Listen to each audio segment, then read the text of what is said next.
Então pronto, vamos esperar só mais um bocadinho, porque a esta altura há pessoas a serem notificadas deste direto. Então vamos esperar um bocadinho para ver para esperar que entre algumas pessoas. Não é?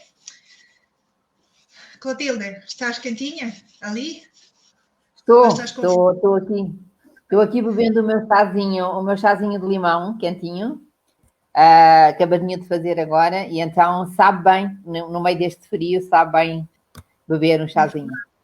Eu não me lembrei de fazer o chazinho e agora estou cheia de frio. Está mesmo assim o ar-condicionado ligado, mas entra e sai o cão, entra e sai a criança. Então isto parece que não tem nada ligado. Então, não sei se já haverá algumas pessoas, penso que ainda não está ninguém, mas vamos começar, eu vou começar um bocadinho já a falar, para não estendermos muito depois do vídeo que vai ficar gravado. Vai ficar gravado na nossa página. E estamos aqui hoje, vamos falar sobre depressão infantil, mas até recebermos mais pessoas, eu vou contar-vos, dizer-vos quem é que eu sou. O meu nome é Merlin Freitas, sou festeira, sou manager da Glaman Suite, que é um espaço de velas para festas infantis. Hoje, inclusive, estou bastante contente, porque hoje tivemos lá uma experiência, chama-se You and Me, e uma experiência que pode ser feita com duas amigas ou a mãe e a filha. Nós tivemos uma mãe e uma filha, que por acaso é um regresso, porque elas estiveram a celebrar exatamente o ano passado, com a mesma experiência, e fiquei muito, muito feliz e muito satisfeita, porque isso é sinal de que fizemos um bom trabalho, e a criança pediu já há muito tempo que queria voltar a fazer o mesmo que fizeram o ano passado no espaço. Isso deixa-me muito orgulhosa, portanto, hoje estou particularmente contente e, claro, não podia ser melhor para enfrentarmos este novo período desafiante que temos pela frente, não é? Exatamente. Mas, não é, Clotilde? Mas hoje estamos aqui, já falei mais ou menos do que fiz hoje e que estou cheia de frio, mas hoje estamos aqui para falar de um tema que é muito, muito importante.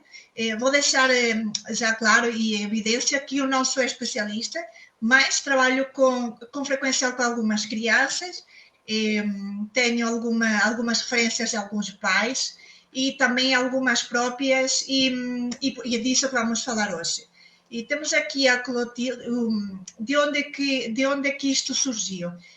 Eu, há uns dias atrás, li uma notícia no Facebook que me deixou bastante preocupada. Essa notícia foi dois agentes da PSP tinham salvo uma vida, resgataram a uma criança de 11 anos que queria cometer suicídio. Isto é, a criança disse que não tinha motivos para continuar a viver. E eu fiquei realmente muito preocupada com este assunto, porque com tudo isto e com este ano tão desafiante que tivemos, eu vi de facto vocês, mães e pais que estão a ouvir agora neste momento, devem estar... Olá, Marta, boa noite. Devem estar em vários grupos, e eu tenho visto que tem aumentado muito os pedidos por recomendações de psicólogos infantis. E, por um lado, fico descansada porque estes pais notaram e viram que existiam alguns sintomas, alguns sinais, e estão à procura de ajuda.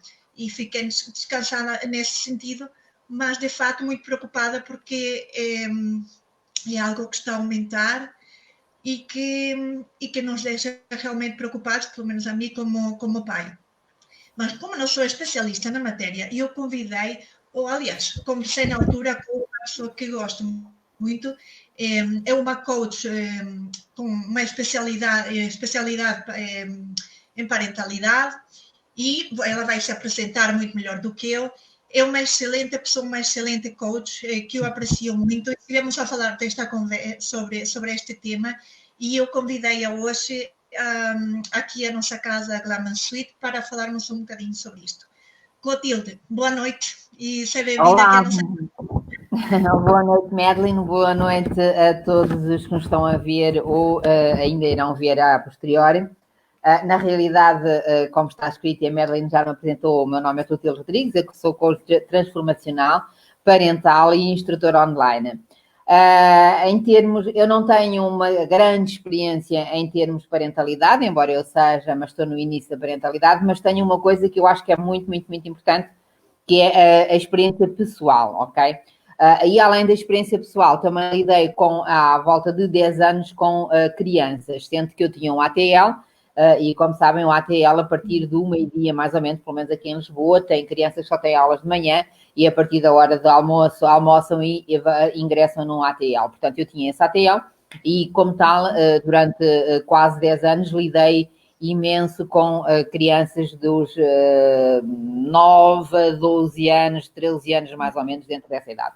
Portanto, eu acho que a experiência também é muito importante, sendo que aliada a alguns conhecimentos do coach e da parentalidade, etc. Portanto, e vem daí o meu conhecimento. Mas quando eu fiquei muito contente quando a Madeline, quando conversámos e a Madeline, depois a Madeline me convidou, porque na realidade é um tema que eu tenho um programa, como coach, eu tenho um programa que é dedicado a pais, ok? Ele é dedicado a pais que têm filhos adolescentes e são, digamos, de alguma forma filhos problemáticos. Atenção, quando eu digo filhos problemáticos, não quer dizer que sejam filhos maus, não tem nada a ver com isso, ok? Há filhos problemáticos que são extremamente inteligentes, há filhos problemáticos que têm um amor pelos pais enormes, mas de alguma forma não se conseguem introduzir na sociedade ou de alguma forma não se conseguem introduzir no meio ambiente estudantil ou o que seja. E então tornam-se crianças, adolescentes que contestam tudo, que não estão bem em lado nenhum, uma série de situações. E, portanto, neste caso, o que é que acontece aos pais? E como vos disse, eu sei isto por experiência própria, não é? Os pais começam a ficar estressados, cansados, começam a ficar com culpas, o que é que eles erraram, o que é que não erraram, por causa dos filhos serem assim. E então o meu programa é um pouco para fazer, digamos, para cuidar desses pais, para ajudar esses pais a passarem essa fase, a adquirirem ali o amor próprio, a autoconfiança, a libertarem essa culpa toda, porque eles no fundo não têm culpa absolutamente nenhuma. Portanto, o meu programa é para então cuidar dos pais. Porquê? Porque, não é? Porque eu acho que, não sei se Madeline é da mesma opinião, mas eu acho que para que nós possamos ter uma boa comunicação, uma boa relação com os filhos, nós temos de estar bem primeiro nós, não é? Temos de estar bem nós próprios e só depois então é que começamos. Como eu acho que isso é muito importante e como eu tive essa experiência e como eu sei como eu estava e os erros que foram cometidos, as coisas boas que foram feitas, e então achei que o meu programa será que é, ou que está a acontecer neste momento, é primeiro fazer essa parte de ajuda aos pais e depois numa segunda via, então, num segundo programa que está já também a crescer, será então dedicado depois à comunicação já com os filhos e a criar uma melhor relação com os filhos. Portanto, isso é, digamos que assim, de uma forma geral, a minha apresentação. E Clotilde, quando nós conversámos sobre este tema da depressão infantil, quando te falei disto, surpreendi-me porque, e por isso achei que eras a pessoa perfeita para falar sobre este tema, porque passaste por uma experiência bastante séria. Uhum. E isto teve a ver com esta inadaptabilidade de uma criança à sociedade, não é? Eu, no caso da Glam, tenho lidado com situações de, por exemplo, tive uma criança num espaço que quando entrou no espaço tem um conceito bastante feminino, dá para meninas e meninos, mas tem um conceito de fato mais feminino. E uma criança que entrou e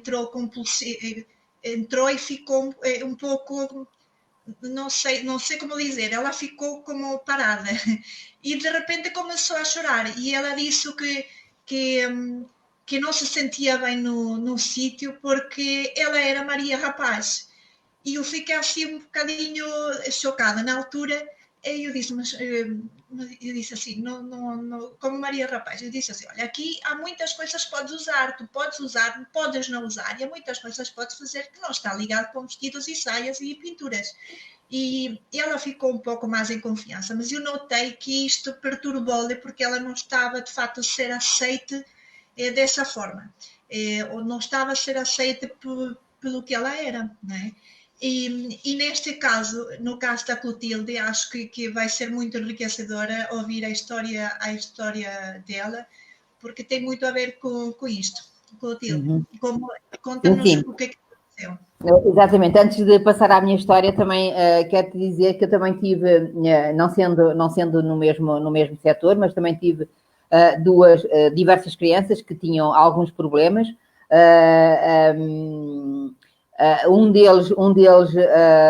Uma dessas crianças mutilava-se, fazia pequenos cortes no corpo dela, essencialmente nos braços.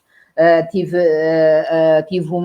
outra que berrava e coisava aos pés. Estou a falar já com adolescentes. Eu estou a falar já de 12 anos, porque eu acho que a partir de mais ou menos 11, 12 anos é quando eles começam exteriormente a revoltar. Até essa idade é interiormente, não é? Os sintomas são interiores, que eles ainda não têm ainda não estão adultos ou ainda não estão preparados para a revolta exterior e então interiorizam. E a partir desta idade eles começam-se a revoltar exteriormente. E, portanto, tive uma série de crianças que se revoltavam. E depois eu muitas das vezes tinha de chamar os pais lá, porque houve uma vez uma que inclusive me fugiu, conseguiu abrir a porta e fugiu, e enfim, uma série de situações. Portanto, são casos em que é preciso nós termos muita atenção e atenção redobrada, inclusive, para essas pessoas, porque não quer dizer... Eles estão a passar aquilo naquele momento. É engraçado porque pelo menos duas dessas pessoas... Isto já lá vão uns aninhos, e é engraçado que duas dessas crianças, que agora já não são crianças, agora já são jovens adultos, eu já os vim a reencontrar, eles reconheceram-me no caminho e vieram falar comigo, muitíssimo bem, e neste momento são perfeitos, ou seja, têm os seus estudos, outros já estão empregados, são pessoas extremamente responsáveis e tudo, portanto, não quer dizer que por serem assim naquelas idades, eles não venham a ser pessoas... Se há cá pessoas normais, não é? Normalíssimas, não é? Pronto. Então, no meu caso, eu tive um caso, e esse caso foi o meu caso pessoal, tive um caso da minha filha, em que na realidade ela também era uma criança diferente, sendo que ela é uma cliente, neste momento já não é criança absolutamente nenhuma, portanto ela já é uma jovem adulta, e é extremamente independente e já tem a vida dela e está tudo bem. Nós mães e nós pais é que temos muitas das vezes a mania ou pensamos que eles são sempre os nossos bebés e para nós são sempre os nossos bebés, ok? Eles até podem ser no nosso coração os nossos bebés, nós não podemos agir com eles, não é?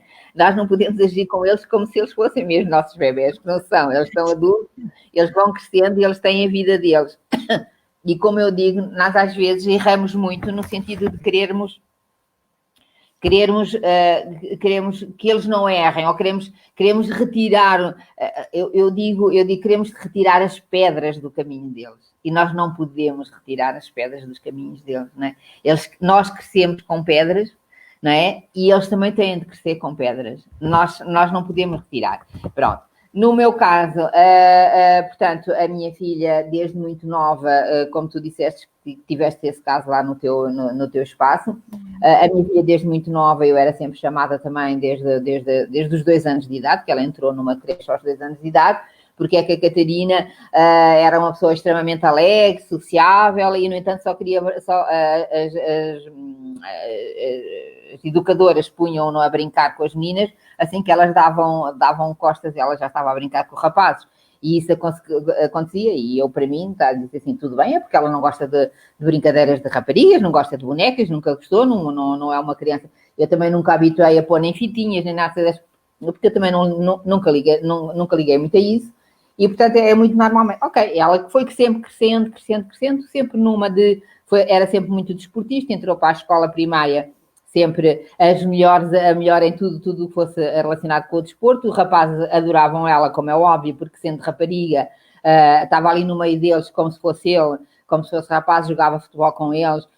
Só que ela, como era muito desportista, a equipa onde ela estava ganhavam sempre medalhas para aqui, medalhas para lá, e portanto ela sempre teve uma autoestima muito boa.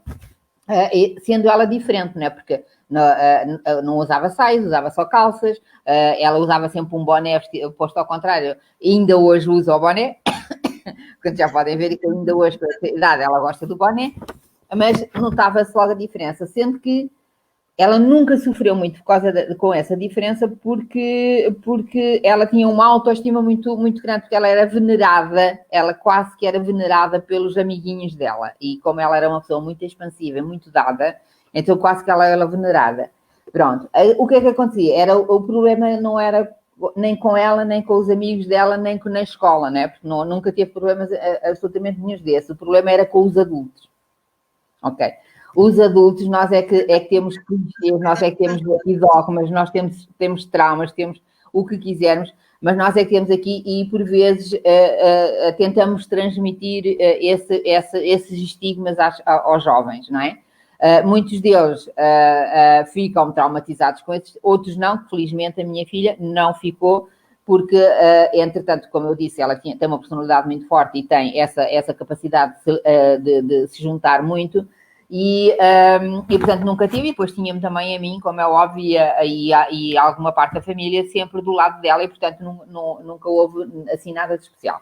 Mas é evidentemente que as coisas vão acontecendo e é uma pressão muito grande em cima desses jovens, ok? É uma pressão muito grande, porque os professores não os compreendem, ok? E normalmente são, aos poucos e poucos, são um bocadinho chamados, estão sempre a chamar a atenção e são postos um bocadinho de lado, porque perturbam, porque isto, porque aquilo, ok?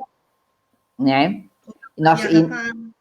Exatamente, porque é Maria Rapaz e porque, pronto, no caso da minha filha ainda acontecia que ela tem uma personalidade, como eu já disse, forte e é aquilo que se considera uma líder nata e então arrastava atrás dela todos os miúdos da idade dela, nas brincadeiras dela e nas coisas todas dela, e ainda pior era. E então, mas sempre foi sempre crescendo nesta situação, com muitas idas às escolas, reuniões com professores, essas diferenças. E como eu estava aqui a dizer, o maior problema dela era relacionado com os adultos, ok? E porquê? Porque os adultos é que não a compreendiam para ela, e na realidade ela tinha razão. E porquê? Porque ela era diferente de todas as outras, ela era diferente das outras crianças. Ela não usava saias, ela não brincava com raparigas, e então, desde muito cedo, ela se intitulou, inclusive, posso dizer, com 10, 11 anos de idade, ela se intitulou... Estava confiante nisso, não é? Exatamente. Às vezes parte muito das expectativas dos próprios adultos, do que devia ser ou o que não devia ser, ou dos próprios pais que se calhar tinham as expectativas de ter uma menina mimimi para vestir e para decorar, e não era, pronto, e isso causa muita dor, porque nossos pais somos o suporte destas crianças. E quando eles sentem, ou seja, que o exterior, ou que na verdade os seus amigos a entendem, mas que quem devia talvez ser o seu melhor amigo, ou compreender da melhor forma, são os adultos e os adultos que estão mais próximos. E às vezes isso não é possível, às vezes por vergonha, às vezes porque, pronto, as pessoas foram criadas de alguma forma e pensam que isto não é bom e tentam a força toda. Eu tive casos de uma criança que era exatamente o contrário, um rapaz que era muito feminino e gostava de brincar connosco, não queria nada de saber de jogos de futebol, nem de terras, não queria nada disso, dançava e cantava, e era uma pessoa super divertida, e ela foi obrigada a entrar na escola militar porque ela tinha que se compor. Portanto, não tinha que se Exato. compor. Ele tinha que ser aceito. Para ela se compor, na verdade, só tinha que ser aceito. Mas não. Agora imagina o que é a pressão, não é? Essa pressão toda em cima de um adolescente, como é óbvio, né?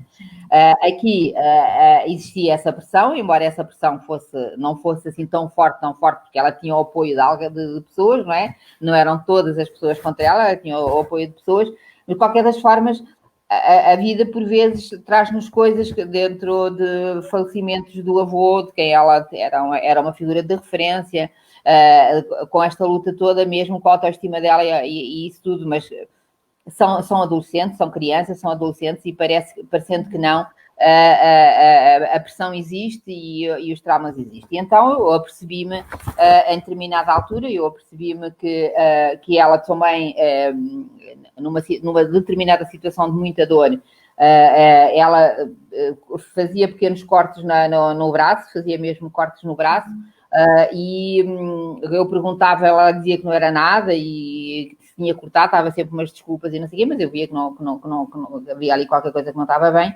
E, como é óbvio, andava preocupada e estava muito atenta aos indícios e estava muito atenta ao que ela iria fazer ou que não iria fazer, porque na realidade havia essa pressão sexual em cima dela, havia essa pressão toda do... Peço imensa desculpa, mas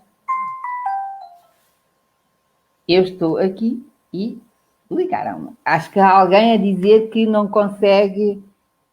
Deve ser alguém a dizer que não consegue entrar, possivelmente, pela pessoa que era, porque é uma pessoa que lida com crianças e que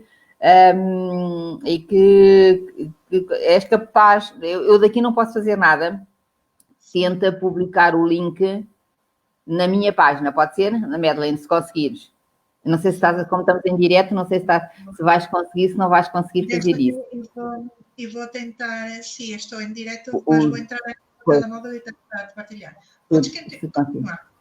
Pronto, se conseguires, tudo bem, se não conseguires, paciência. Pronto, depois veem a gravação.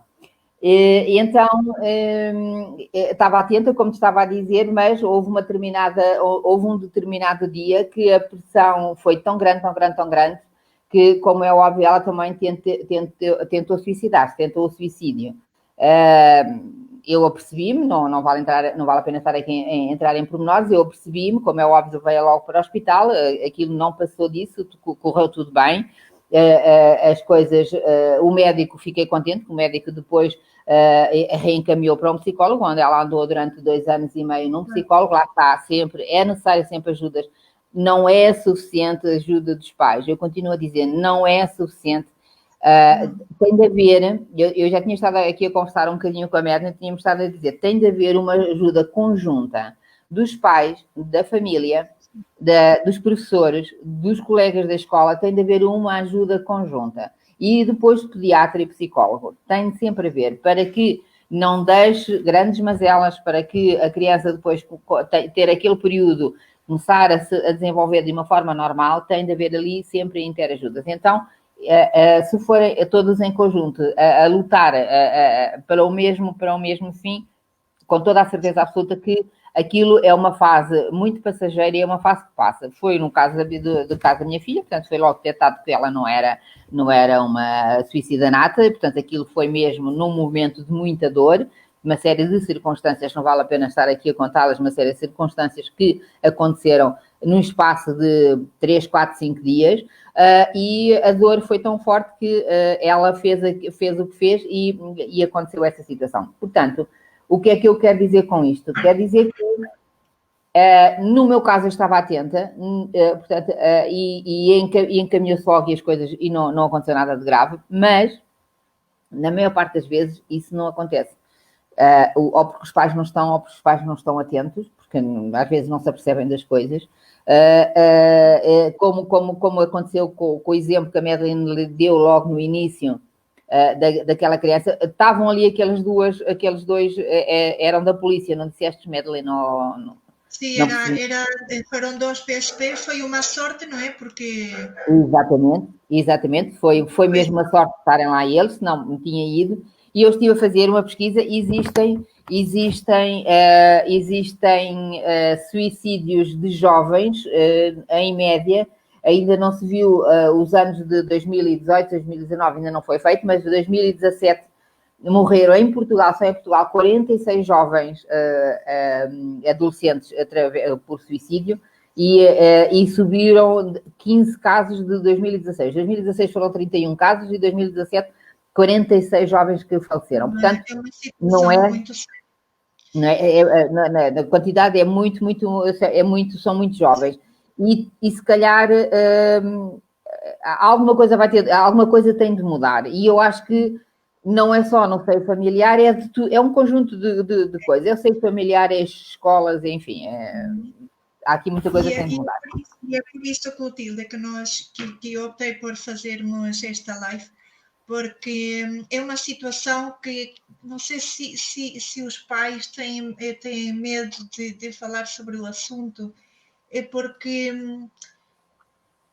nós temos uma vida muito, muito complexa, normalmente, e às vezes deixamos passar pequenos detalhes porque talvez pensamos que é uma fase, porque na verdade eles têm a fase. Eu sou mãe e a minha filha mais velha está na fase está nos 8 anos e ela tem tido mudanças de comportamento, de temperamento, de personalidade, por assim dizer.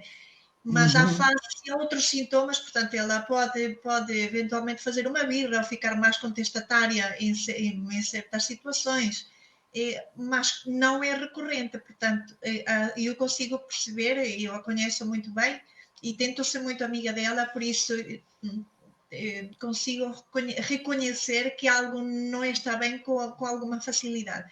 Mas eu sei que há muitos pais que é normal, nós andamos a correr o dia todo e deixamos passar alguns sintomas, o importante é estarmos atentos e não ficarmos sozinhos a resolver isto, senão tentarmos procurar ajuda profissional para ajudar a nossa criança, porque não é de todo mau, nem vergonhoso, nem ninguém vai pensar que o nosso filho está maluco, porque às vezes existe este dogma ou este preconceito de que se vamos ao psicólogo, se calhar vão pensar que aqui em casa há maus tratos, ou porque se vamos ao psicólogo vão pensar que o nosso filho tem algum problema qualquer. E não é assim.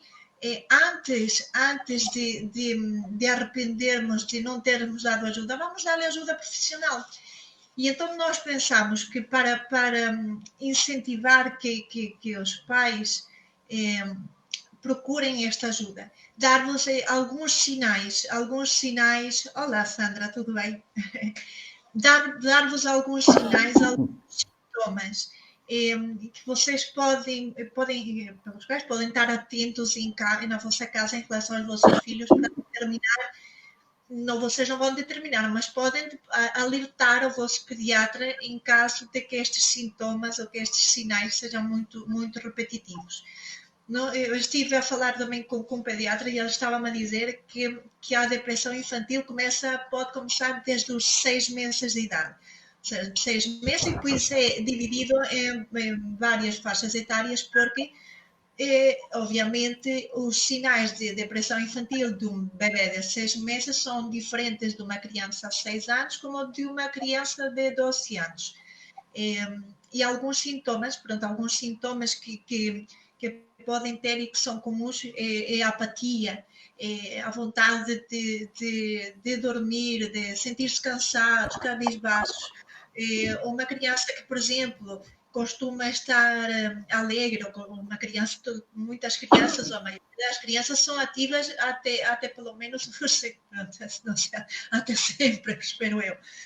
Mas quando vemos que esta criança que tem um comportamento mais ou menos ativo, que gosta de brincar, e de repente vemos esta criança retraída, que não quer brincar, que prefere dormir, que fazer alguma atividade. Por exemplo, vocês convidam a sair, a dar um passeio, não quero brincar com outros. Ou, por exemplo, uma criança que diga muito, ninguém gosta de mim, não faço aqui nada, sou inútil, faço tudo mal. não tenho amigos nenhuns. Estes são pequenos sinais, há muitos outros sinais, mas as birras constantes, por exemplo, não é que hoje fizeram uma birra ou amanhã fizeram outra, quando é uma coisa constante, que é muito irritável,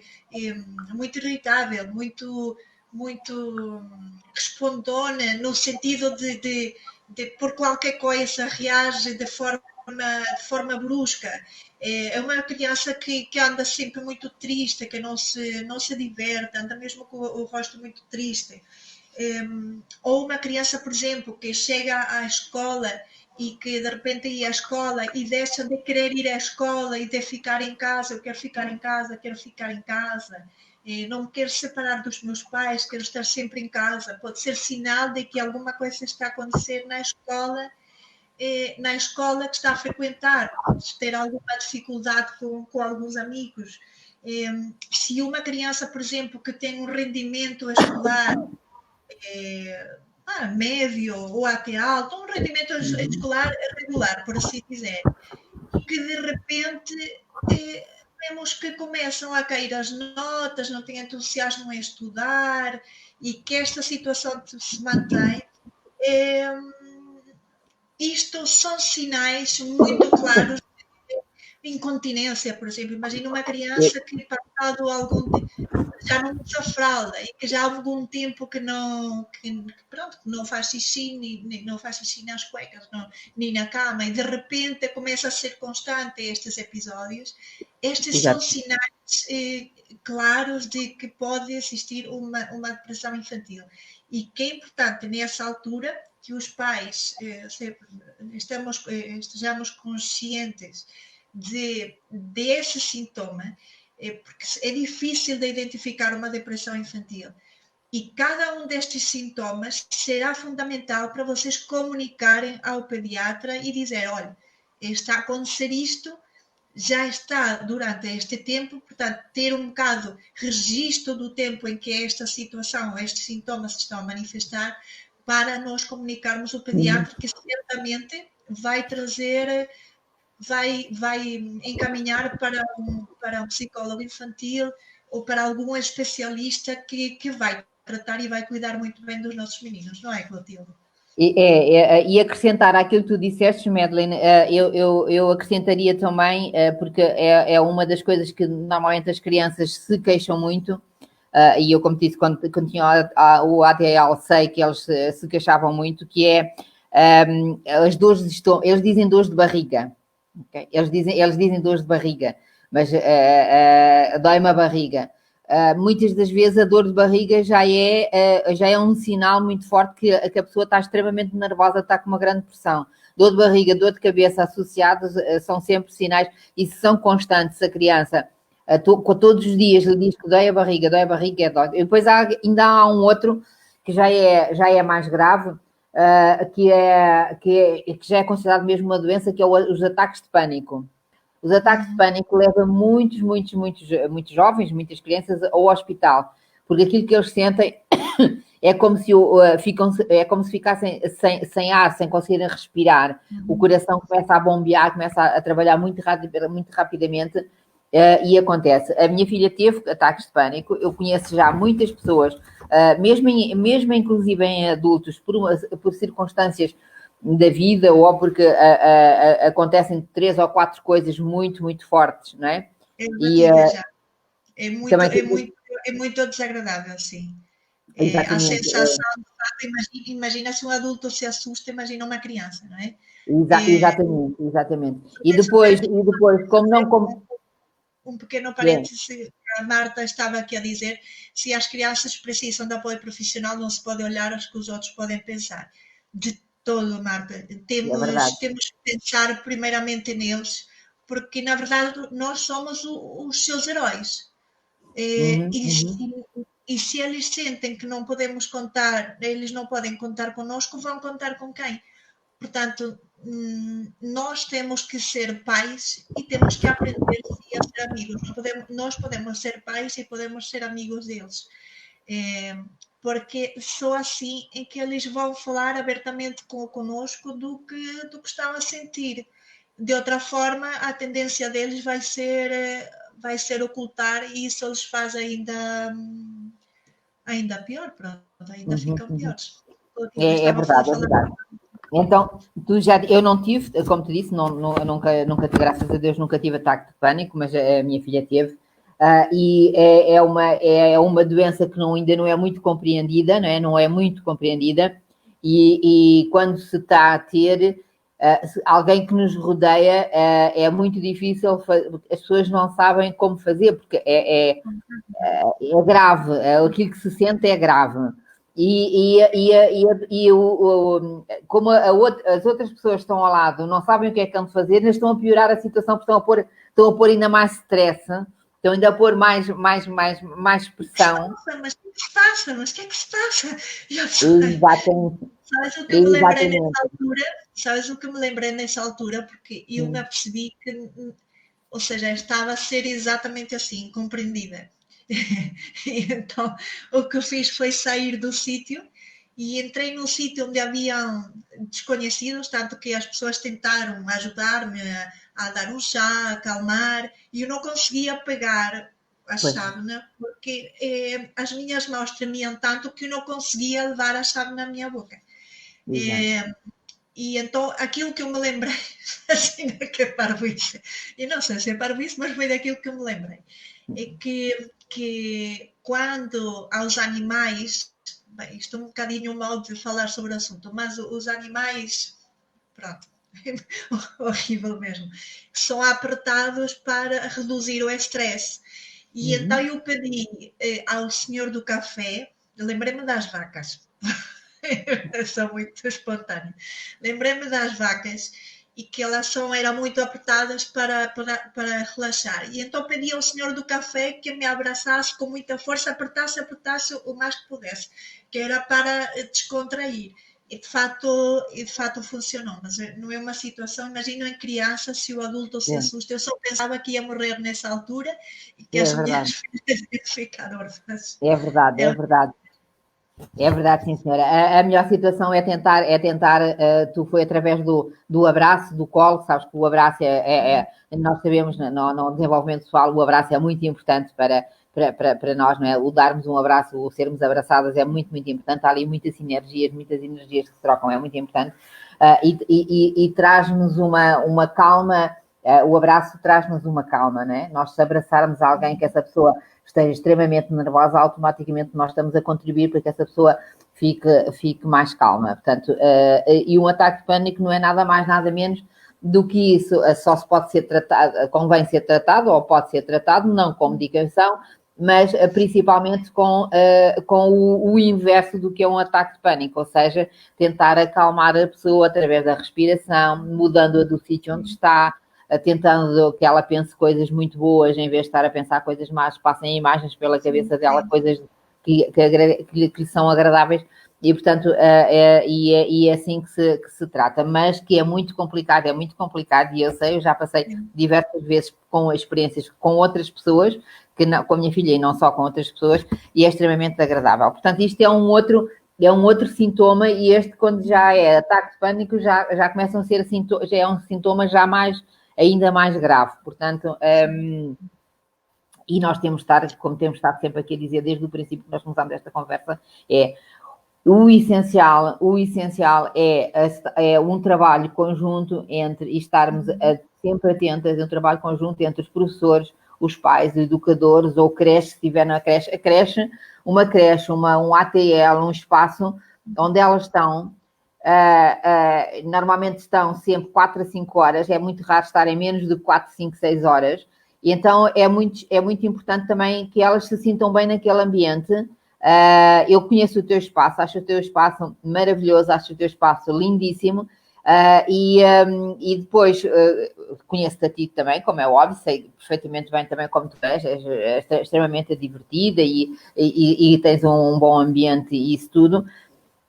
E isso tudo vai ajudar. Se tu deres conta de uma criança que vejas que não está bem, fales com os pais. Se o professor veja que não está bem, fale com os pais. Se os pais vejam que não está bem, falam com os professores. Portanto, se todos unidos, não é? Todos unidos, então... Queres ler o que estão aqui a publicar? Lê, pode. A Marta está aqui a dizer, a quem está a ter um ataque de pânico, olhar as pessoas nos olhos, colocar as mãos nas têmporas e dizer, respira lentamente, por experiência a pessoa apazigua e regula a ansiedade. Exatamente, é verdade, Marta. É importante para quem está assim perceber que é a outra pessoa que está a transmitir calma. Portanto, se a outra pessoa se enerva, ficamos pior. A Sandra diz, já li que quando uma criança está a ter uma crise de birra, que ao invés de dizer-lhe que abracemos. A minha filha tem um síndrome raro e algo que resulta abraçar, acalmar, depois logo falamos sobre o assunto. Exatamente, Sandra.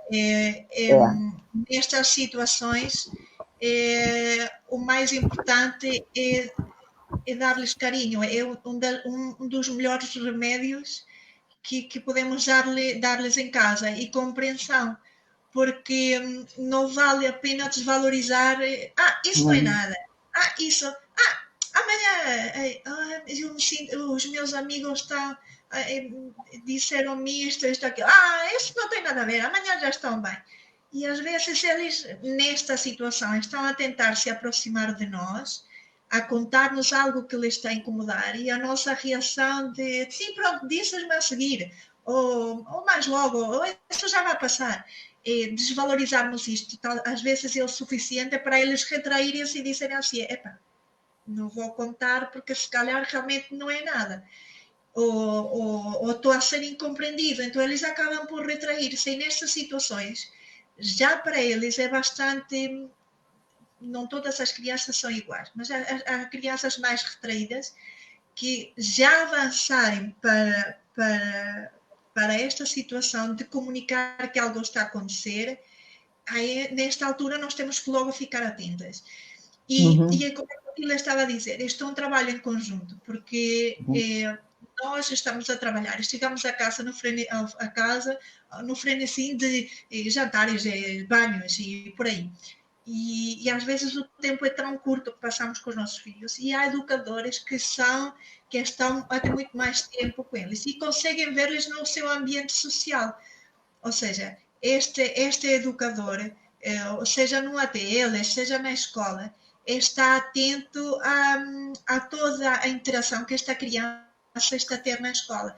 Portanto, se de repente nota que a criança está mais retraída ou que não está a fazer as atividades que normalmente faz, esta ajuda deste educador pode ser preciosa.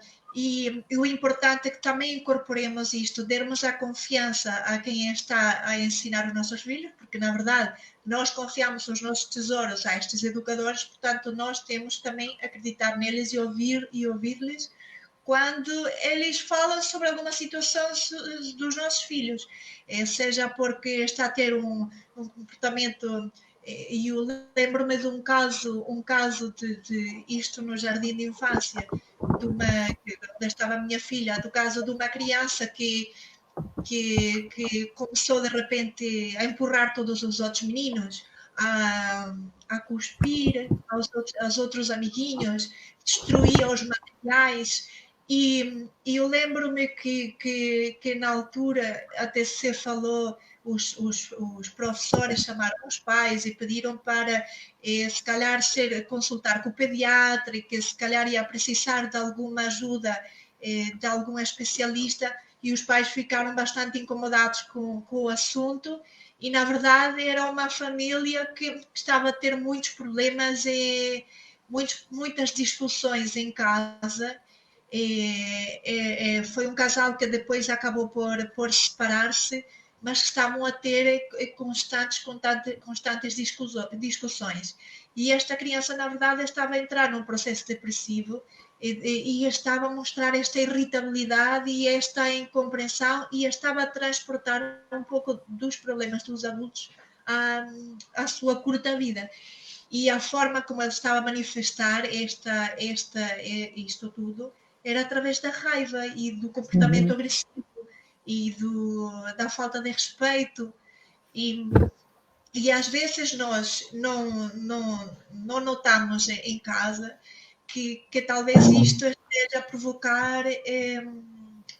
Nós não queremos, não acredito que ninguém propositadamente, nenhum pai queira fazer mal aos seus filhos, simplesmente não estamos conscientes no momento daquilo que estamos a mostrar aos nossos filhos e que é causador muitas vezes de problemas mais sérios. Clotilde, vamos a falar um bocadinho das causas, porque estamos agora a falar desta situação e que pode causar uma depressão infantil. O isolamento já sabemos que é não é? Exatamente. Distanciamento. Há muitas situações. Primeiro, a primeira situação passa logo também, como é óbvio, pela própria personalidade da criança, não é? Se é extrovertida, se é introvertida. Portanto, se é uma criança que é muito que se dá muito bem com as outras, se é uma criança que não se dá muito bem, portanto, passa logo por aí, não é? Isso é logo a primeira situação. Depois, como é óbvio, temos o ambiente familiar, tu falaste agora e com toda a razão, as discussões em casa entre os pais. Muitas das vezes, eu não estou a culpar os pais, porque evidentemente que não, eu sou uma pessoa também divorciada e também já tive essas discussões. Muitas das vezes nós, inclusive, não nos apercebemos. Às vezes nós pensamos que eles não se apercebem. Isso também é uma situação. Eu sou muito sincera. Eu acho que não lhes atinge, ou que isto já passa. Eles veem isto, mas depois já passa. E a tendência é escondermos. A tendência que nós temos é escondermos as coisas dos filhos. E então, o que é que acontece? Nós nunca conseguimos esconder, porque eles apercebem-se das coisas. E é muito pior, quando eles se apercebem das coisas e ficam na ignorância do que se está a passar, automaticamente eles culpabilizam-se. Também há essa situação deles se culpabilizar. Eles não estão a dar bem, ou está a ver isto por minha causa, porque eu fiz esta asneira, ou porque fiz aquela asneira. É evidente que nós não podemos conversar com os nossos filhos da mesma forma em diversas idades, não é? Temos que conversar com eles consoante a idade que tiverem, não é? Mas eu aqui vou me relacionar aqui um bocadinho, vou falar aqui só um bocadinho em termos de adolescentes. Se nós explicarmos aos nossos filhos que as coisas que eles não dêem muita importância a estas discussões, porque os pais estão a passar por uma fase assim, e o que é normal acontecer entre casais, eles não têm culpa de nada do que está a passar, só o pai e a mãe é que têm culpa, portanto, e que já são muitos anos em conjunto e que as coisas acontecem, isso é normalíssimo. Eles não sofrem esse trauma de ouvirem sempre estas discussões, não saberem porquê e pensarem que são eles que estão a causar essas discussões todas. E isto é uma das situações, como é óbvio, e que são situações. Depois é os divórcios, que vem logo a seguir. Porque, assim, o divórcio não é o divórcio que causa qualquer problema, é o que se faz após o divórcio. Como é que um pai ou uma mãe atua depois de um divórcio. As guerras é que são o problema, não é?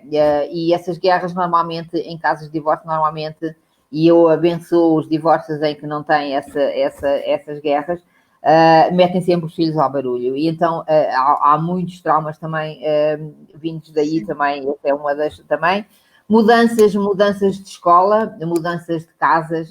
Porquê? Porque lá está, eu continuo a dizer, consoante o temperamento, consoante a personalidade da criança, do adolescente.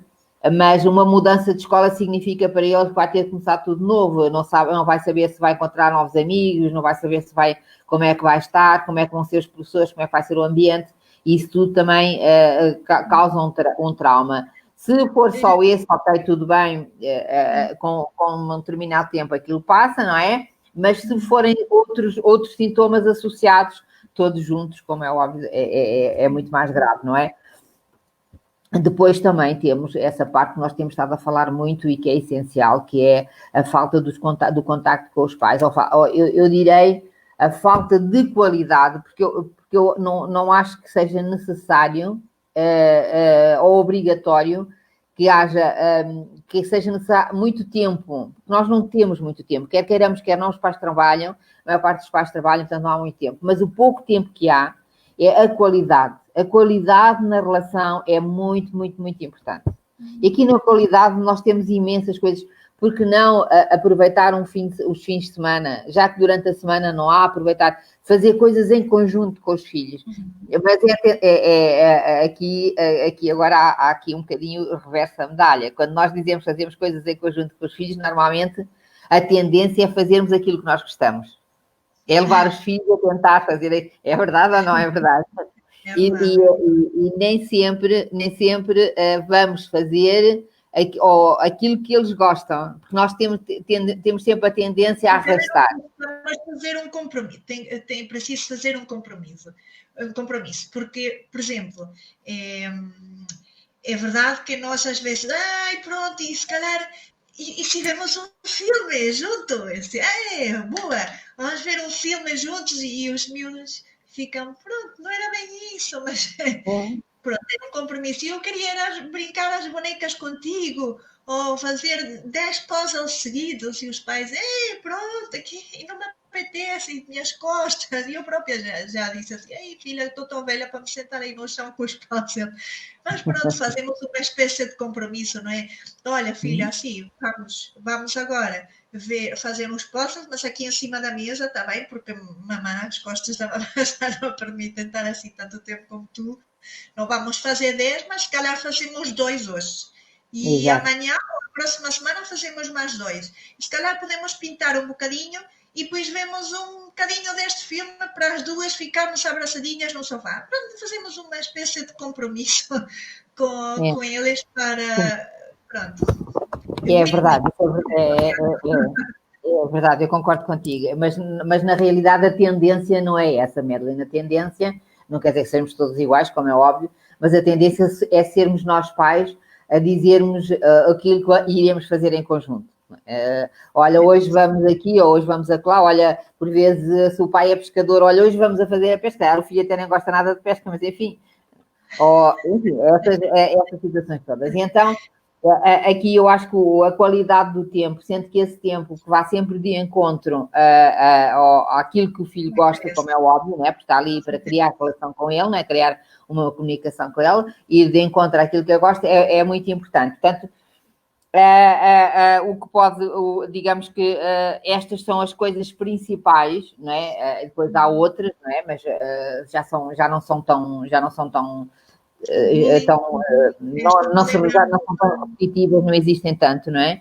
Há outras situações, mas estas são as causas principais, sim.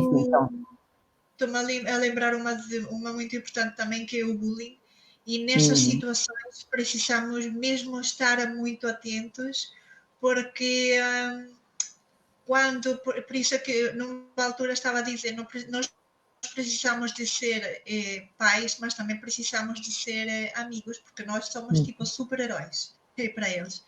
E eles precisam sentir que têm o nosso apoio, que contam conosco para o bom e para o mal. Porque quando acontecem certas situações, seja, por exemplo, de abusos, seja situações que, quando eu digo de abusos, estou a falar mesmo de abusos de adultos contra crianças, e nessas situações eles têm tendência a ficar muito envergonhados e retraídos, e eles precisam de ter a certeza de que há um adulto em que podem confiar, e de preferência que sejam os pais.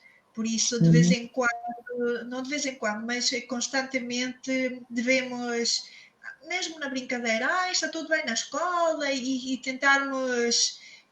Eu digo aqui em casa que é a nossa casa dos segredos. Então, o que se conta neste momento não sai para outro sítio, e é uma conversa de meninas. Isto porque desta forma conseguimos saber o que é que está a acontecer fora do entorno familiar, e mesmo às vezes dentro de casa. E é importante que tenhamos esta relação também de amizade com eles, de confiança. Confiança, sim. De confiança, de parte e parte, não é? porque não pode ser só eles confiam em nós e nós não confiamos neles, também dar-lhes essa confiança a eles. E o bullying é uma situação que eles não costumam comunicar, e eu sei por experiência, porque já passei por isso, e até era uma situação que eu não percebia muito bem, não acabava por perceber muito bem, percebo agora que sou adulta, mas quando era criança, eu era de uma família muito conservadora, que não me permitia socializar, nem a mim nem a minha irmã. Ou seja, não tínhamos crianças no nosso aniversário, nós não íamos ficar em casa dos amiguinhos a dormir aquela noite, e os amiguinhos também não vinham para a nossa casa. A minha mãe, por exemplo, dizia aos professores: olha, desculpa lá, mas ela não vai fazer trabalhos em grupo porque ela não é para andar com outros amiguinhos. E eu ficava extremamente triste, então aprendi a ficar muito isolada. E quando eu fui à secundária, basicamente era uma criança que não sabia muito bem como socializar. A minha missão era ir lá, estudar, vir para casa. Ir lá, estudar, vir para casa. E eu sempre eu nunca ia sozinha para casa, por exemplo. Os meus amigos saíam todos, iam do autocarro, e eu esperava ali que viessem os meus pais buscar. Portanto, fui muito sobreprotegida, e também era muito, não me deixava socializar. Isso, na altura, na secundária, foi considerado como arrogância. Portanto, eu não queria estar com ninguém, e, na verdade, era o meu escudo. Por exemplo, dizia: bem, eu já sei que não me vão deixar ir, então vou dizer já que não quero ir. Percebes? Quer dizer, eu não quero ir, não quero ir, não tenho interesse. Porque, na verdade, eu já sabia que se eu dizia aos meus pais: olha, eles convidaram para fazer tal coisa, eu já sabia qual era a resposta. E pois isto foi algo de tu, e não sei o quê, és uma antissocial, não queres ninguém. E depois também tinha o nariz um bocado pronunciado, e ter essa diferença também é motivo de chacota e de crueldade.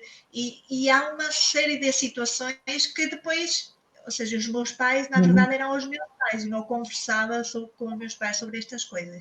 Exato. E então fiquei durante muito tempo retraída com esta situação, e isso, pronto, passava mal. Mas como era uma criança resiliente, que conseguia ir por cima, e consegui o apoio de duas amigas na altura, e depois a minha mãe, que era, pronto, podia ser o que for, mas a minha mãe era tipo: ninguém se mete com a minha filha. E então eu sabia que para o bem ou para o mal, e eu contava com a minha super-heroína.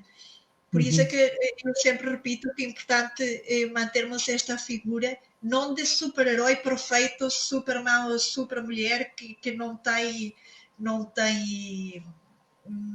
defeitos e pode tudo, mas sim daquele super-herói que é resiliente, que vai à luta, que vai à carga, que está ali para ajudar a todas as pessoas. Esse é o super-herói que eles têm que descobrir em nós, para termos a sua confiança. Eu digo com a idade que tenho, e com a experiência toda que eu já tive ao longo do crescimento da minha filha e ao longo da vida, que nós mães temos de ser mães de uma forma aos 6, mães de uma forma aos 12, mães de outra forma aos 16, mães de outra forma aos 20 e tal. Nós temos que ser atrizes da vida, e consoante a idade deles, nós temos de corresponder às expectativas deles naquelas idades, porque nós não podemos lidar com o nosso filho quando ela tem 16 anos, como lidávamos quando tinha 12 anos, ou como lidávamos quando tinha 4. Então, compete-nos a nós, como é hábito, porque nós é que somos os adultos, compete-nos a nós a saber o que é que eles precisam, não é, nessas idades, em cada uma dessas idades, e agir na conformidade com 16 anos e com isso tudo, não é? Porque senão, acho que aqui o importante, a partir por exemplo, dos 16 anos, mais ou menos, que neste momento os jovens querem a independência deles muito cedo, julgam-se já, e é verdade, e eu tenho um exemplo em casa. Mas o importante é assim, eles têm de errar, eles têm de se levantar, eles têm de cair, tal como nós já nos aconteceu quando fomos da idade deles. O importante é eles saberem que quando precisam, quando erram, quando caem, que têm o colo, e agora eu falo, quando se falou aqui em abraço, eu comparo muito o abraço ao colo, okay? Eu li um artigo que era dar e receber colo, e então, para que nós mães, quando formos mais de idade, recebemos os colos dos nossos filhos, nós temos de dar o colo aos nossos filhos, para que eles depois nos deem o colo deles, e então, as coisas só estão em equilíbrio quando isso acontece, não é? Quando nós damos o colo e depois nós também vamos necessitar de receber colo. E então, quando isso se conjuga as duas coisas, então é quando as coisas estão em equilíbrio. E então, para mim, o importante é exatamente isso, é transmitir os valores, isso é óbvio, não vale a pena porque isso é o normal, não é? Estamos aqui a falar, isso é o normal, mas o mais importante é eles saberem que, numa asneira que façam, numa situação qualquer que aconteça, a casa da mãe, ou o colo da mãe, ou o que aconteça, é o porto de abrigo deles. Para mim, isso tem muito valor, tem muito importante. Em caso de depressão, Clotilde, o colo ou seja, o primeiro que será necessário, obviamente, é procurar ajuda de um especialista que irá recomendar os tratamentos que são necessários para ultrapassar esta fase. Tenham consciência de que é uma fase e que, sendo bem tratada, solucionada e não terá necessariamente repercussões no futuro, portanto, irá tudo normalizar. Portanto, é preciso ter principalmente calma e procurar ajuda, mas da nossa parte, esta parte médica, deixem aos médicos e aos especialistas que eles estudaram muito para isto e lidam diariamente com estas situações, portanto, é fundamental. Mas da nossa parte, uma das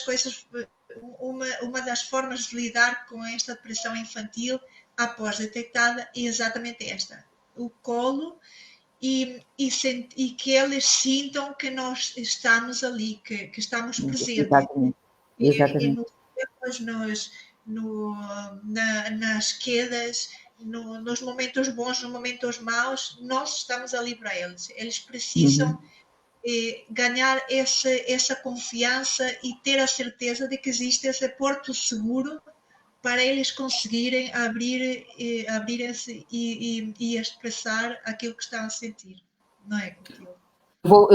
Eu vou confessar aqui uma coisa, que se calhar não é muito normal, mas eu vou confessar aqui uma coisa, porque eu acho que é importante e agora surgiu-me e vou confessar. A minha filha já não vive comigo, a minha filha tem 22 anos, já há 2 anos que não vive comigo, tem uma casa e quando está em baixo, e eu sei logo, como é óbvio, quando está em baixo, ela vem aqui à minha casa e diz: ai mãe, já tenho tantas saudades de vir aqui a casa. Então porquê? Já tenho, olha, senta aqui. E é uma coisa que me dá a uma mãe, e a filha senta mesmo, mas que me dá um prazer enorme, é com a idade que tem, ser independente e agarrar-se e aninhar-se no meu colo, ok? Lá está a tal situação do colo. Aninhar-se no meu colo e dizer: já tenho tanta saudade. Exato. Já tenho tanta saudade de estar aqui no colo. Para mim, como mãe, e tendo passado o que eu passei com ela, é super é uma felicidade enorme, não tem palavras, não é? Sabendo que há ali uma necessidade dela quando está a proteger-se o colo da mãe, não é? E ao mesmo tempo também me sinto feliz porque sei que ela quando necessita de colo, embora não venha, já não viva comigo, ela vem e demonstra isso, a necessidade de ter o colo em momentos menos bons dela. Eu acho que isso, quer para uma mãe, quer para uma filha, é muito importante. Há outra situação que podemos, algo que é importante quando a criança se expressa ou quando a criança está nesta situação depressiva, que é reconhecer e respeitar este sentimento e falar-lhes com compreensão. E eu compreendo que estejas assim, estou aqui, fala comigo, entendo como te sentes, porque se eles sentem de parte de nós que é algo como, está bem, isso já passa, não, acalma-te lá, isso não tem importância, este de não ter importância. E quando eu digo nós, incluo-me também, porque às vezes dizem, vai, deixa lá, sim, a menina está a fazer isso, mas ela isso não tem importância, ou deixa lá. E às vezes eles estão a demonstrar algumas outras coisas, e nós não sempre estamos abertos a perceber isso. E eu estou incluída ao barulho, está bem? Não me estou a excluir. Porque eu sempre digo que não existem escolas de pais e que muitas vezes não sei o que estou a fazer e outras vezes estou completamente perdida. Portanto, nós vamos aprendendo conforme vamos avançando. O importante é isso, estarmos conscientes do que está a acontecer. Quando uma criança está deprimida, muitas vezes ocorre uma perda de autoestima muito grande. E quando assim esta criança precisa de voltar a ganhar essa autoestima. E o elogio é uma forma muito, muito, muito importante de recuperar essa autoestima. Muito bem, olha, mas que lindo! E mesmo pelas pequenas coisas, já viste como te safaste bem? Estou muito orgulhosa de ti. Incorporar também a criança, estávamos a falar também sobre isso, Clotilde, o outro dia, incorporar a criança em alguns trabalhos que fazemos em casa, e já viste, eu às vezes faço com a minha filha, depois é que queria lavar a louça toda a semana, a minha filha, assim de forma espontânea, disse, eu vou lavar a louça, mas é uma filha de 4 anos, e eu disse assim, meu Deus, o meu primeiro pensamento, lavar os pratos todos. Mas depois disse assim, então é assim, filha, eu vou lavar o mais complexo, o mais difícil, e o resto podes lavar tu. E então tirei uma fotografia dela e disse assim, eu estou super orgulhosa de ti, olha o que tu fizeste, mas olha tão bem que tu lavaste a louça hoje.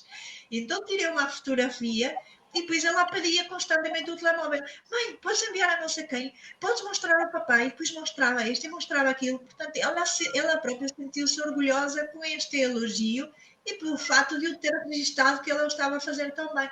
Às vezes basta mais pequena coisa e eles sentem-se logo inchados e com uma autoestima muito elevada. Basta, por exemplo, eu sou festeira, às vezes digo, filhas, o que é que vocês acham que eu devia trazer aqui para a loja? O que é que vocês acham que os meninos iam gostar?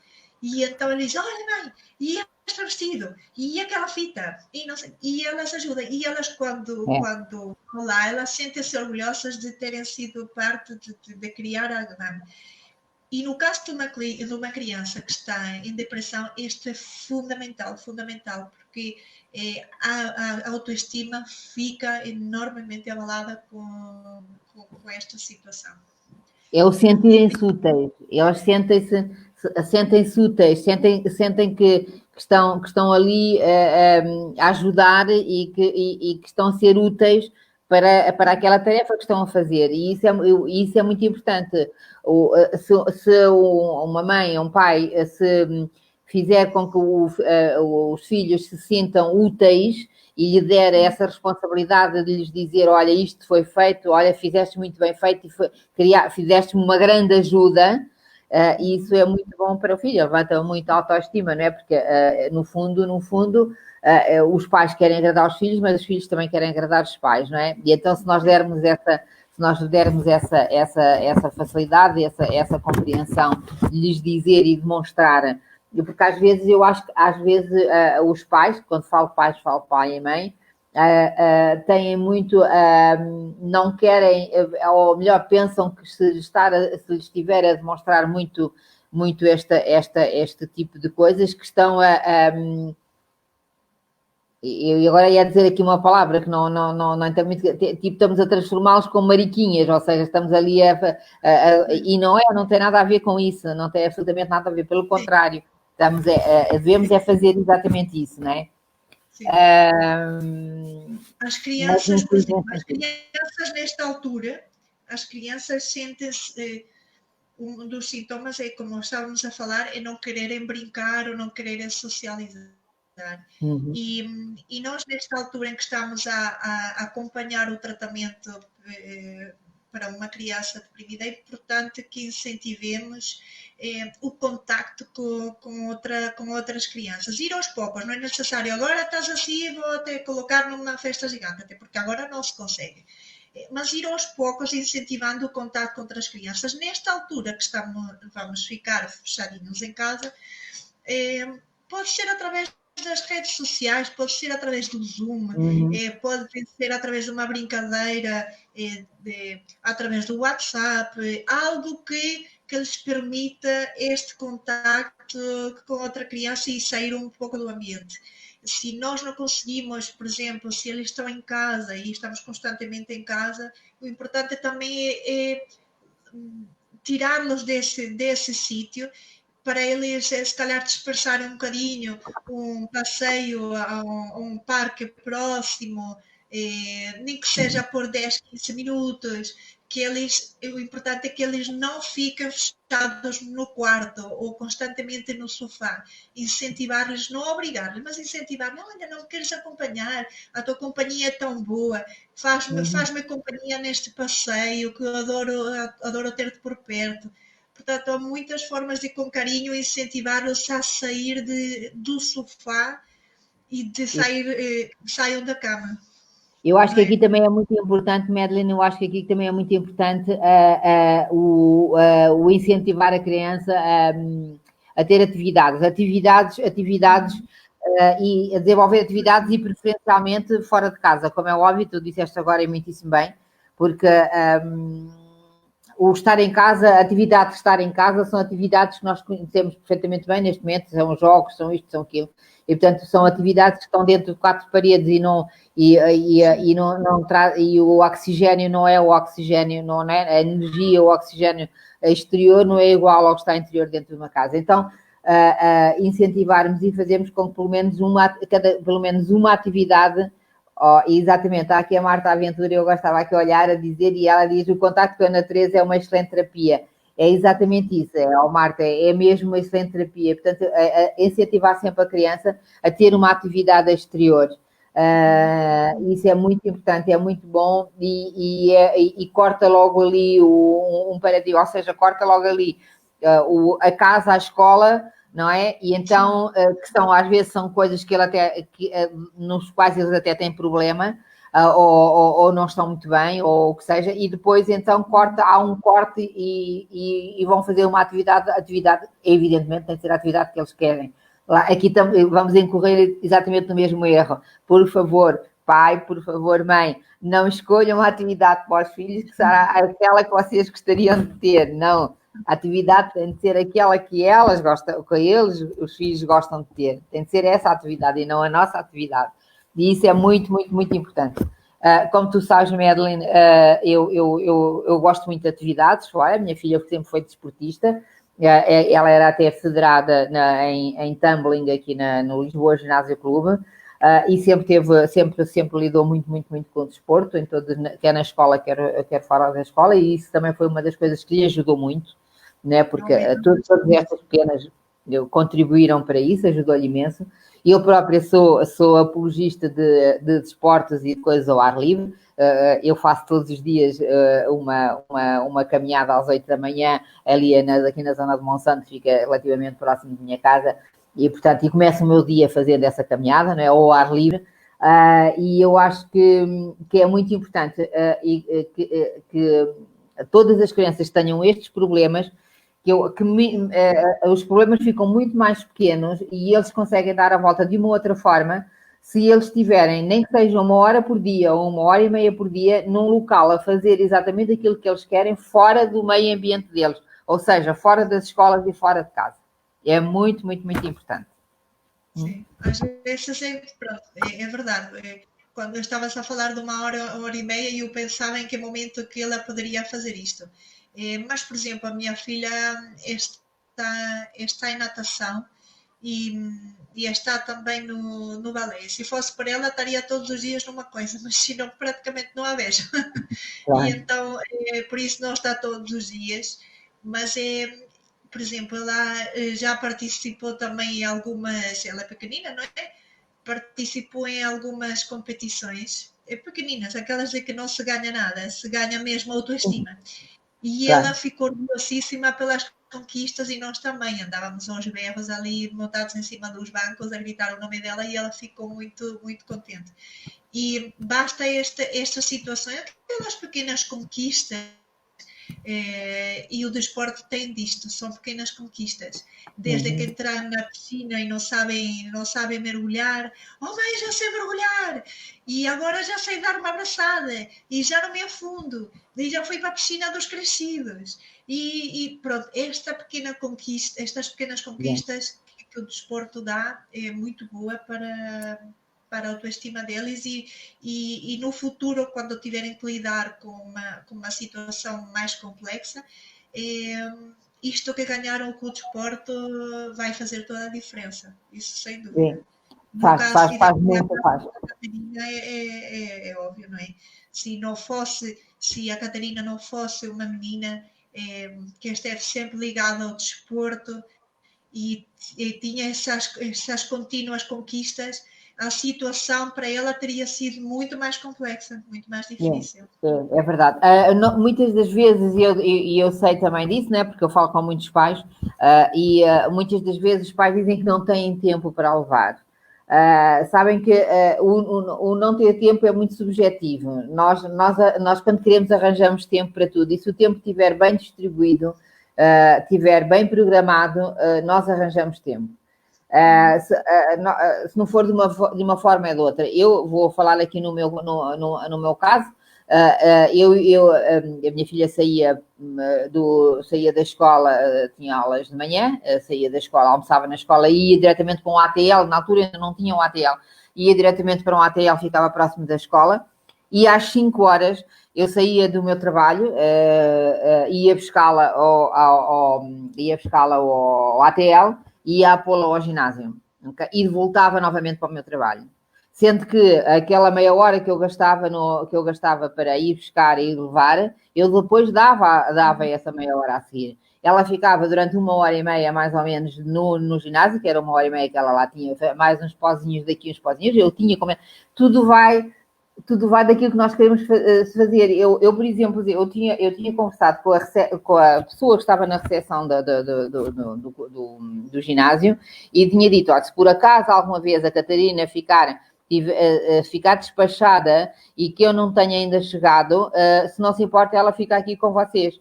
E eu ficava perfeitamente bem descansada. Se por um acaso algum dia eu me atrasasse um bocadinho e ela já estivesse despachada do ginásio, ela ficava na recepção com a pessoa que estivesse na recepção e ficava lá 10 minutos, 5 minutos, o tempo que fosse necessário, e eu depois ia buscá-la e levava para casa. Portanto, esta foi a situação que eu encontrei. Há outras situações, pessoa que não possa sair às 5 horas e que sai às 6. Ok, vai buscar a filha, está no ginásio, vai buscar a filha. Faça, enquanto a filha fica ou o filho fica no ginásio, vai fazer as compras, vai fazer algo que tenha que fazer no seu dia-a-dia e depois regressa novamente a buscar. Portanto, é tudo uma coordenação, não é? Ou pedir ajuda, às vezes basta pedir ajuda a alguém que passe por este local e que nesse dia que eu possa levar, que eu possa dar boleia, sei lá, sempre alguma forma. Clotilde, já assim, eu no meu caso não podia pedir ajuda porque não tinha ajuda para esse facto, e a minha filha, como era federada, tinha todos os dias, tinha treinos todos os dias. Portanto, não era o caso. Mas sim, é uma outra situação. Quando as pessoas têm a possibilidade de pedir ajuda, ótimo, então pedem ajuda, nem que se não for para os dias todos, é para um dia ou outro dia e pedem ajuda. Caso isso não aconteça, é só criar tempos, é deixar, ok, se vão 2 vezes por semana ao ginásio, então, por que não deixarem as compras para essas 2 vezes para fazer, põem as filhas no ginásio, na hora que lá estão, a hora e pico que lá estão, então irem fazer as compras. Estás a ver? Fica assim, o tempo delas é valorizado e vão fazer algo. É só uma questão de se pensar e de se organizarem as coisas. Portanto, quando me dizem que não há tempo, não é só em casos muito, muito, muito raros, não é? Que podem acontecer, como é óbvio, é que não há mesmo, porque de norma, quando nós queremos, nós conseguimos sempre paralisar esse tempo. E quando nós vemos que o assunto é muito importante, que é o caso, né, que o assunto é muito importante, também se nós fizermos aqui um pequenino sacrifício ou mudarmos um bocadinho dos nossos hábitos, que às vezes é mais isso, é mudarmos um bocadinho dos nossos hábitos, acho que vale a pena e muito isso acontecer. Eles ganham muito praticando um desporto. Clotilde, estava a dizer que nós já estamos aqui há 1h30, mais ou menos. Exatamente, quase.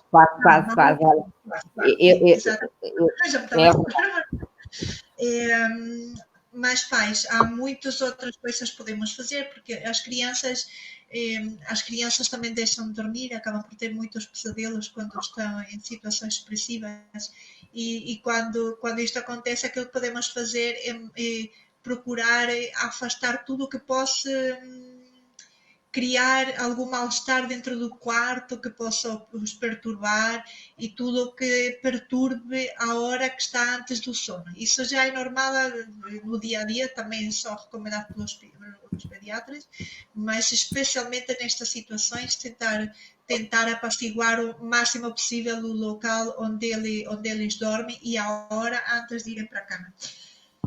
E pronto, Clotilde, há muitas mais coisas. Eu gostava de estar aqui muito mais tempo. Não é? É um tema que tinha aqui panos para manga, não é? Como se costuma dizer. Porque é um tema que para já me preocupa muito, porque eu adoro, sou completamente apaixonada por crianças e eu sou capaz de ir até o fim do mundo e voltar se é para benefício de algum destes pequeninos. E me preocupa, e é um tema que realmente me perturba bastante e que me dá muita tristeza, que o fato que uma criança de 11 anos considera que não tem motivos para viver, isso mexeu bastante com o meu coraçãozinho sensível.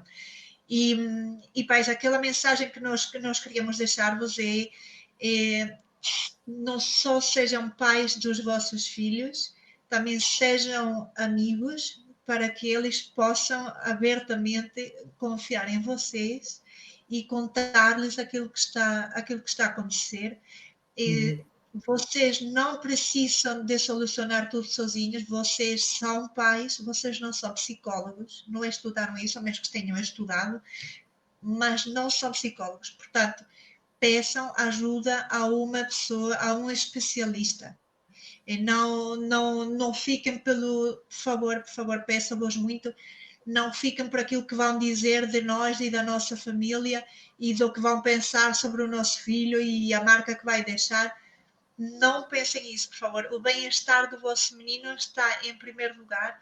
Portanto, se vocês notam alguns destes sintomas e um sintoma que é prolongado, peçam, escrevam, registrem tudo, falem com o vosso pediatra para que ele vos possa recomendar um psicólogo que tome conta dos vossos meninos. E em casa, sigam estes conselhos, muito carinho, muita calma, muita compreensão, muito elogio, muito abraço, tentar deixar os problemas fora de casa para tentarmos recuperar esta alegria, tá bem? Esta alegria nesta alma pequenina, porque eles são o futuro e precisam de estar bem, mas para eles estarem bem, nós também precisamos de estar bem, e por isso que existe também pessoas como a Clotilde que ajudam pais, existe também pessoas como eu que somos um bocado malucas e viradas para a infantilidade e que ouvimos e que damos passos dos segredos para os meninos, portanto é assim, pais, contem também com ajuda, peçam ajuda nas escolas, porque eles na verdade passam muito tempo na escola. E um professor, um educador, um auxiliar ou alguém que esteja no ATL saberá ou presenciará o contacto que esta criança tem com outras e irá detectar certamente coisas fundamentais para que vocês possam saber que isto está a acontecer e contactar um especialista. Por favor, contactem sempre o especialista. Mais uma vez, não tenham medo de o fazer e sejam amigos, sejam pais, dêem muito colo, que é muito bom, e depois eles crescem e depois nos dizem Se calhar, oh mãe, é que eu já estou assim um bocado crescida. Eu gostava tanto de ir sozinha até à sala e que não me acompanhasses até lá. E a pessoa fica, não, filha, já tão rápido estás a crescer. Pronto, eles crescem muito rápido e os momentos desaparecem. Então vamos já aproveitar agora para ser muito colinhos e dar-lhes dar-lhes muito carinho, muito abraço e muito calor de pais, que não há nada melhor. E se um dia temos que fazer 10 puzzles, olha, paciência. Outro dia os arrastamos para ver um filme no sofá, mas vamos ter um equilíbrio. É verdade. Acho que, e quando precisem de ajuda como pais, procuram também pessoas Clotilde, porque nós não nascemos, não existe uma escola para pais. Pois E não. quando Não existe nasci, muito. quando a minha filha nasceu, como disse muitas vezes, eu tinha várias teorias de como ia ser mãe.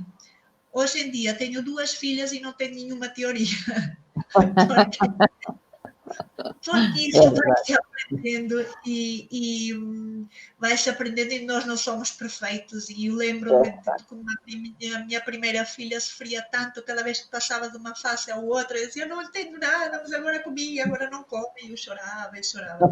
Com a segunda já percebi que eram fases, não é? Eu já percebi que eram É. fases. Então, E já estava muito mais calmo.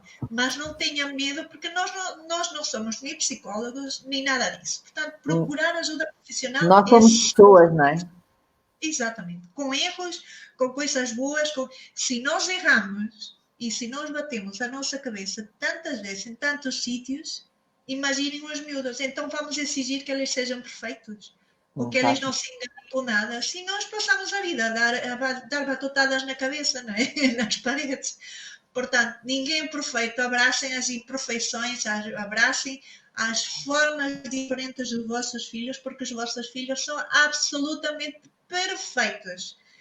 Perfeitos, perfeitos em tudo, perfeitos porque têm uma personalidade diferente, perfeitos porque, sei lá, por tudo. São perfeitos e são a melhor obra, o melhor de nós que nós colocamos no mundo. Não é, Clotilde? É verdade, sim. É verdade. Aquilo que eu vos quero aqui deixar é a situação da atenção, estarem sempre atentos, porque evita-se o estar atento e depois de estar atento e de se aperceber de algo, o segundo passo é a união, é tentarem a união e comunicarem, lá está, não esconderem, porque esconder não leva a lado nenhum. Pelo contrário, revelar, ir ter com, se estiver no ATL, se estiver numa creche, ir ter com os professores, ir ter com o pediatra, ir ter com e todos em conjunto, enquanto as coisas não se alastram, não chegam a proporções enormes, então atuarem aí todas em conjunto. Mas tudo passa de a base é sempre estarem atentos, e fundamental estarem atentos a situações que nós já falámos aqui, delas, e depois a partir daí esse passo e depois então o importante é aquilo que acabámos agora também de dizer, e a Madeline também o disse agora, transmitir-lhes a mensagem de que, independentemente dos erros, independentemente porque eles erram, nós erramos também, nós continuamos a errar, independentemente disso, somos pais e somos amigos e estamos aqui para os apoiar e para os ajudar quando isso acontece. E se eles sentirem isso, eles irão crescer com erros, como é óbvio, mas irão crescer na certeza de que têm um canto, têm o ninho deles, né? Que é um ninho, no fundo é um ninho deles, onde vão poder ir e se recolherem um bocadinho enquanto precisam. Eu acho que isso é o fundamental. E pronto. E Clotilde, muito obrigada por teres aceito o nosso convite para esta conversa. Obrigada a todos os que estiveram presentes, também aqueles que vão ver o vídeo, porque tenho certeza que são pais que adoram os seus filhos e que se preocupam, mesmo que não estejam a passar por uma situação desta, e querem manter-se informados sobre estas situações para melhor ser pais, para ser cada dia melhores pais, não é? Muito obrigada a todos. Obrigada Eu por estar agradeço imenso pelo teu uma hora convite. e meia connosco. Como a Marta diz, bem-haja. E tu também, Marta. Marta é a mestre da felicidade, é super luminosa. É assim uma pessoa que vês e irradia assim luz e sorrisos. É uma pessoa divina também. Muito obrigada a todos. Fiquem bem, fiquem em paz. Amanhã, fechadinhos em casa. Obrigada também.